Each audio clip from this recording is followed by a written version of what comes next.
What's up, YouTubers? This is your stream, Mr. Steven, and welcome to the Steven Factor.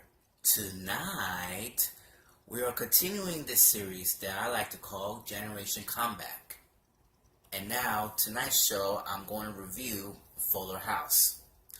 Before I'm going to review, as all you may know, if you're watching this, I got my new phone, and I just upgraded since a month ago. And that phone is ZT Max Pro. And since you've been watching this camera is bigger, better quality, and I'm going to tell you, you can see better with no flashlight whatsoever. Right now I use the lamp, and I'm going to show you my room.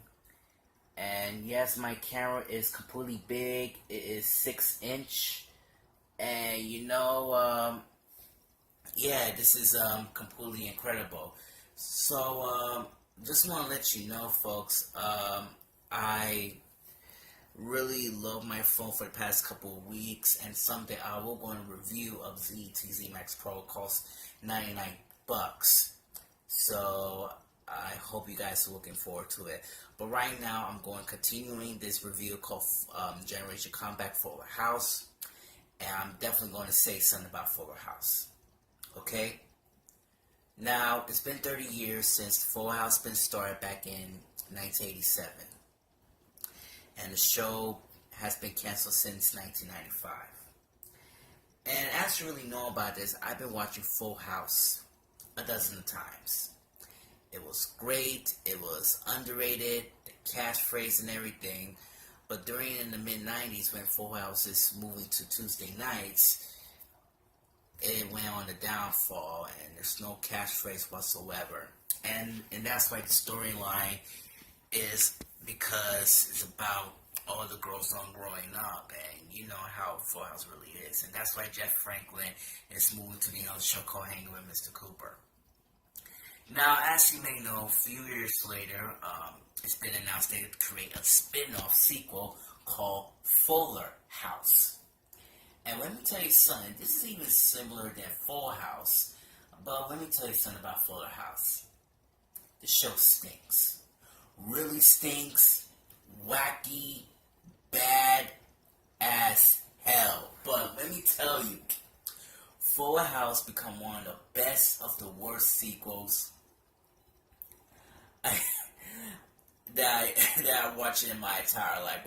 And I'm going to review this because since season 1, I'm watching Netflix with one of my cousin's accounts.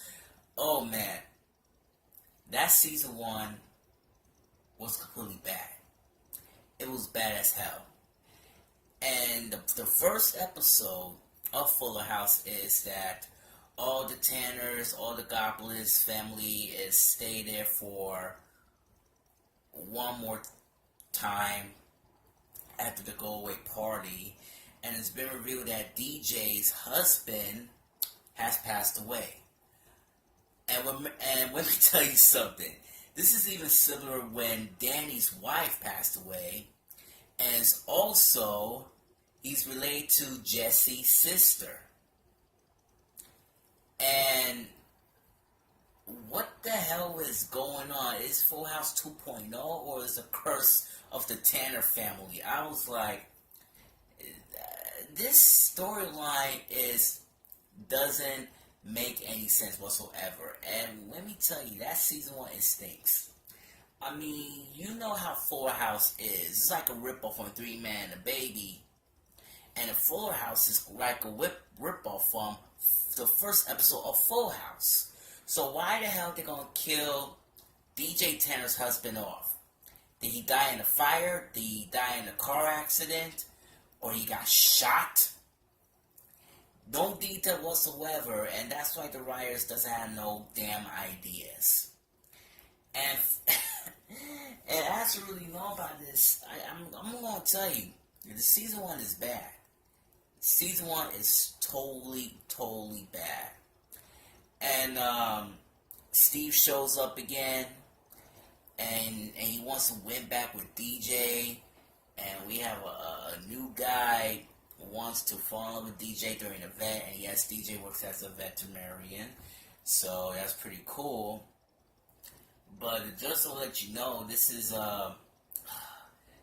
like the love triangle over again, and we don't know that who is definitely gonna win. It could be DJ and some guy. I'm gonna show you that guy for 1 second.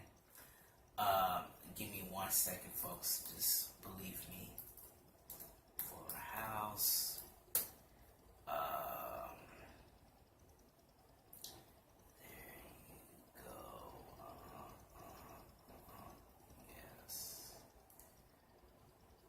I was. Oh man.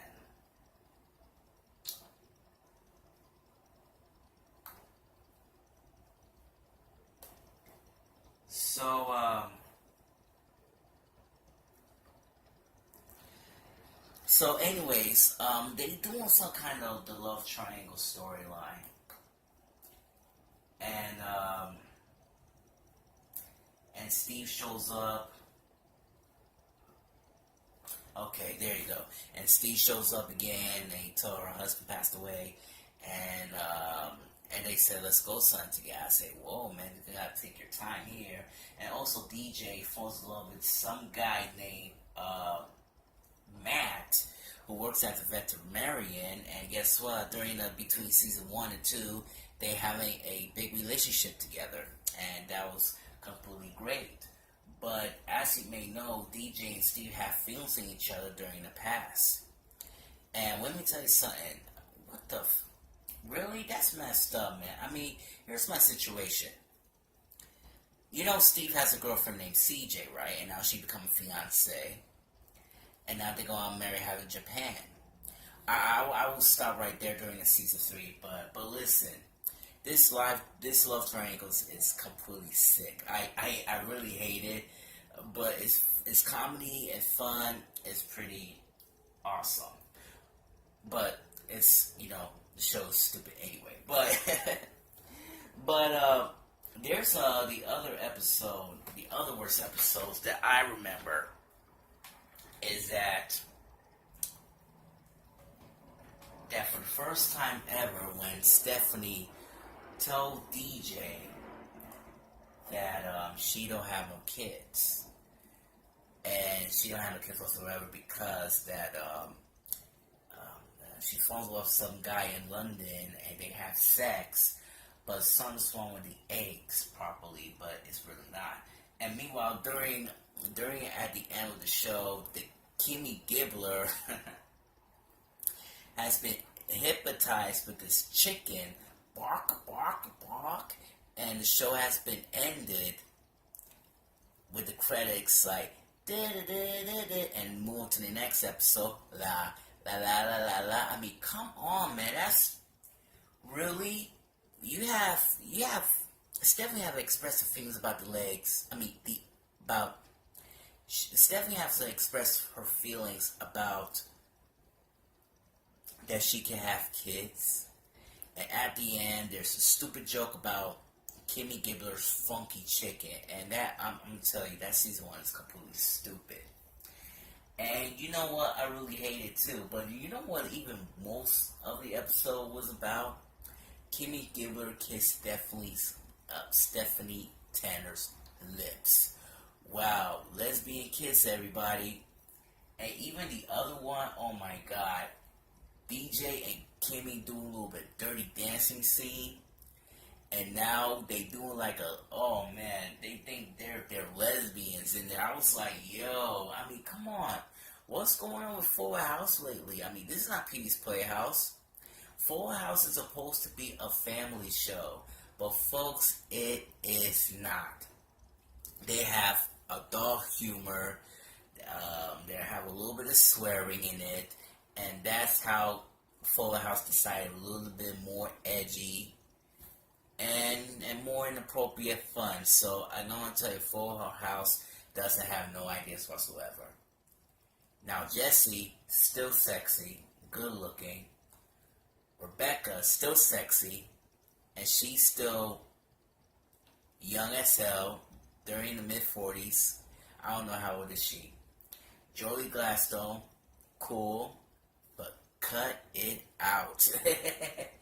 And by Bob Saget, yo, let me tell you something about Bob Saget. You know Bob Saget is 60, right? I think he's turning 61, like maybe this year or so.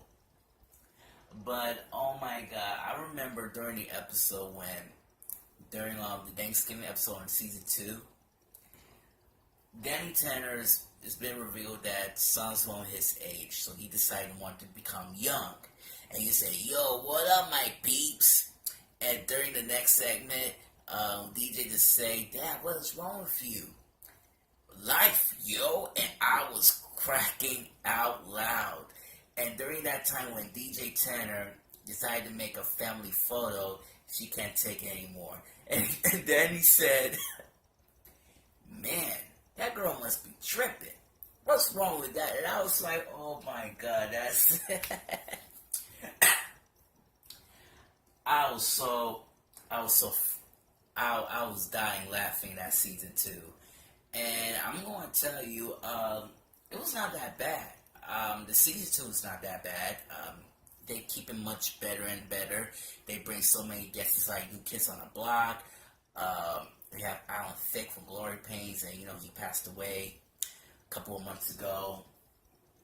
And everything is much even perfect as well too. There's the kids. Man, we have kids as well too, and we have some outstanding kids. That we have Jordan, we have Max and Ramona, and also we have Fernando. That's Kimmy Gibbler's husband, and Fernando's completely funny. And even the part I like Max and Fernando, they really don't get along whatsoever. And let me tell you something about Max. Max is becoming new next Michelle. He wants to be becoming a man. And he wants to have girls and everything. I say, hey baby, you want to come to my pool party? And you know what? I love Max too. He was a very funny guy. But did you know he's independent? He wants to focus more politics. They decide to make more Trump references and everything. And as you may know, Candace Cameron is a Republican. So, they make a priority call, Make America Great Again, and all kind of stuff and everything. And, Max is a very nice guy, too. And I like the part when the episode on season 3, when Max spills a big wall. And and Jackson has been trapped. And you know what he said? He said, I want to make my room great again. And I was like, yo, that's the Trump reference. And it's been revealed that Jeff Franklin, that Max is a young independent. And yes, Fuller House trying to make political references as well too. This is the first time ever they make political reference. And let me tell you something. This show has been all over the place, man. I told you, this is not a family show. It is a crazy show. And for the first time ever, they show Kimmy Gibbler's house. And this is the first time ever in years they've never done this on a show. So Fernando sold a house, Kimmy Gibbler's house, and her house is scary and creepy. And that's why Fuller House doesn't have no ideas, but it's funny as hell too. Now, Stephanie Tanner falls in love with Kimmy's brother named Jimmy, and their relationship is great, but odd relationships.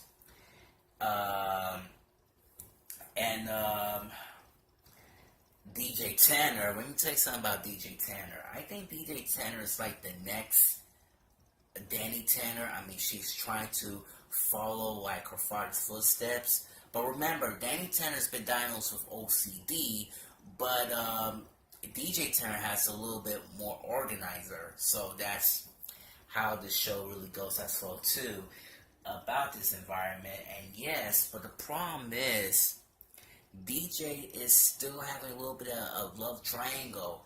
She wants to know who she's going to love with, Steve or Matt. Because let me tell you something, I hate love triangles, man. I mean, come on. This is how I'm going to do. I'm going to predict that DJ Tanner will fall in with Matt. And during the season 3 cliffhanger, that Matt will propose to DJ in China, and DJ will stay here with Matt, and Steve will marry with CJ. I mean, come on, I'm sick of tired of this damn love triangle, man. This is whack. I mean, I can't even take it anymore. Or they do a little bit switch places. I wish DJ will marry with Steve, and Matt will marry with CJ. That would be much perfect. That would be much more swap. But I'm telling you, Full House doesn't have no ideas whatsoever. I'm still hated. But you know what even worse is? The Gladstone 4. Now, Joey is going to Las Vegas and she's falling in love with this wonderful wife. But how the hell he had 4 kids during a Thanksgiving episode? I mean, come on. Like I said, Fuller House doesn't have no ideas whatsoever. Maybe Joey stayed there for a while and he decided to go back to Las Vegas with his wife and his Gladstones. But how do you have sex with 4 kids during the second season? This storyline it's too much pace. Yes, this show is too much pace. So I really can't take it. And and you know what most about season 3 is? DJ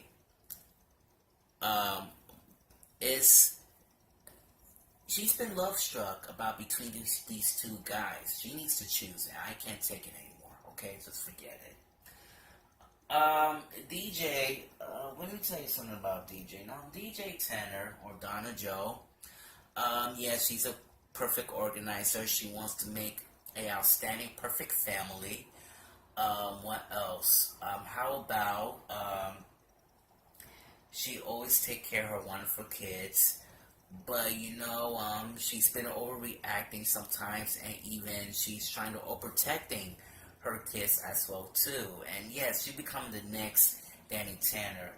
What I like is I want the show will be much more family friendliness, and I want the kids to explain their moms about what growing up is all about.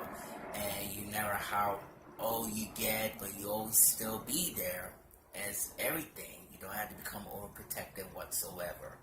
But, I think Full House will get a little bit more deeper, more family values and everything, but you know how it goes. And even I like the background of the music when they show the Kimmy's house, right? They do this like,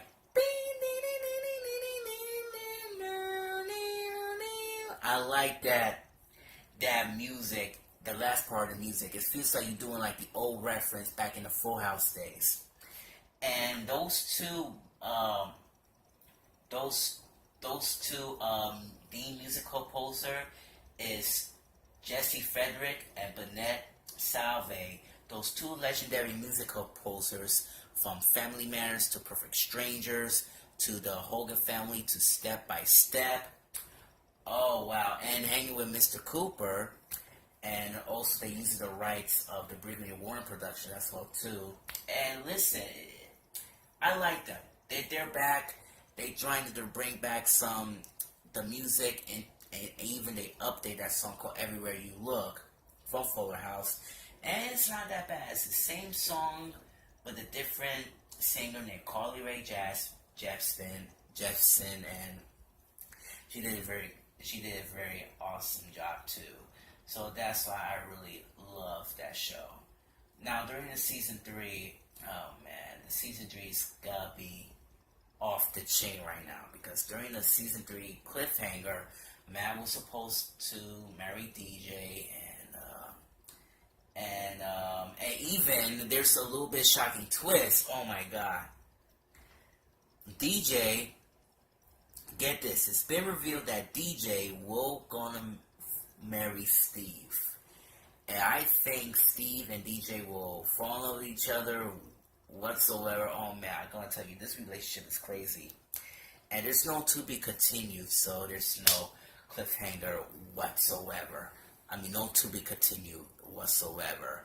So that's about it anyway. So what I think about the Fuller House is, I know the show is whack, but it's the best of the worst shows I ever watched. I know the sequel is not that bad, but It's bad, but it's good, but it's bad because of the storylines, the pace is way too fast, and even this is even worse than the original Full House, the first episode when Danny Tanner's wife died by the drunk driver, and even DJ's husband passed away. I was like, yo, they need to change the storyline, man. This is like a curse of the Tanner family, man. They shouldn't, like, you know what they shouldn't have done? They shouldn't, DJ and her husband are divorced, or even they go on their separate ways. But, you know, Danny Tanner's divorced by his other wife. But you know what? I think the show will become an underrated hit on Netflix. Let's see how it goes. And, you know, yeah, I'm still watching Fuller House, but to me, it's the best of the worst shows I ever watched it. But it's okay. But I like Full House. It's much even better and more family friendliness and everything. It still airs at Nick at Night, and also the Full House is coming on Team Nick too. So again, the show's still becoming a hit. Full House back in the days, but I think Full House is way better than Fuller House. So that's why. I mean, the relationship's going crazy. The show's went all over the place. But I still watch it, I enjoy it, and I really don't give a damn about it. So it's Fuller House. So 3 out of 4 stars. That's it. Okay, I gotta wrap this thing up. Next time I'm going to review the reboot of DuckTales, the 2017, and I'm going to say everything about this cartoon because this cartoon was completely great. But for now, this is your stream, Mr. Steven saying Dolo Bala La Familia, and thank you for watching Steven Factor. Peace.